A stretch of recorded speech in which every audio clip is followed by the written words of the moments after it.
Tnieda kunċ ġdid li se jkun jagħti wassal biex pajjiżna jkollu strateġija nazzjonali għall-edukazzjoni li tkopri l-perjodu mill-2024 sal-2030.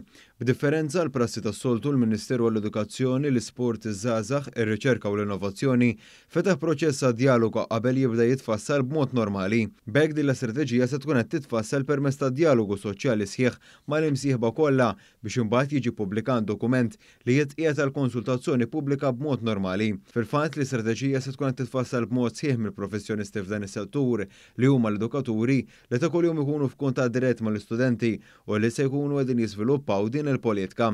Waqt konferenza tal-aħbarijiet fil-Kolleġġ San Ignazju Skola Medja ta' Ħalqormi, is-Segretarju Permanenti tal-Ministeru Matthew Vella spjega kif se jkun qiegħed jaħdem dan il-proċess li kien xprunat mill-kuntatt mal-edukaturi. U ħassejna l-ħtieġa li meta niġu biex inniedu l-istrateġija nazzjonali ġdida tal-edukazzjoni dawn l-stakeholders ikunu involuti b'mod sħiħ. Mhux meta id-dokument lest imma sa mill-bidu tal-kitba ta' dan id-dokument. Matthew Vella nnota li l-aspirazzjonijiet jistgħu jintilħqu jekk ikun hemm qafas edukattiv li jinkludi lil kulħadd fih u wasqar li din l-istrateġija se tkun qed timxi wkoll li jtfit ma' rekwiżiti tal-Unjoni Ewropea fil-qasam edukattiv. Il-Ministru responsabbli mill-Edukazzjoni Clifton Grima għamel enfasi fuq edukazzjoni li twassal biex l-istudenti jilħqu l-potenzjal massimu tagħhom u li trid tkun riflessa f'dan il-proċess.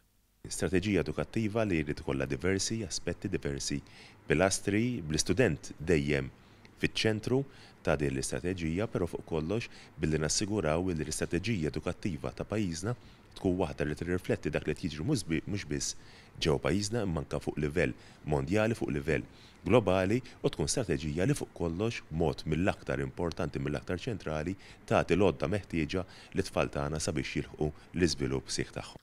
Huwa saħaq ukoll li dan il-proċess se jkun qiegħed jitfa' responsabilità fuq ukoll min jieħu sehem biex ikun proċess effikaċi li joffri pedament biex pajjiżna jasal għal din l-istrateġija. Rita Bord Saliba li hija l-kap tan-netwerk tal-Kolleġġ San George Preka għamlet preżentazzjoni dwar l-istrateġija preżenti għall-edukazzjoni li kienet tiffoka fuq il-kwalità u opportunitajiet indaqsa l-istudenti. Hija notat kif matul il-perkors ta' din l-istrateġija li kienet mefruxa fuq 10 snin ġie reġistrat titjib fuq diversi pinarji. Dan minkejja li l-pandemija tal-COVID-19 ħalliet l-effetti tagħha li iżda kienu minimi meta komparati ma' pajjiżi oħra.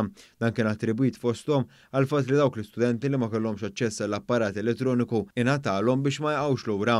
Dan il-proċess hu mistenni li jintemm f'Ottubru li ġej meta se tibda l-konsultazzjoni pubblika.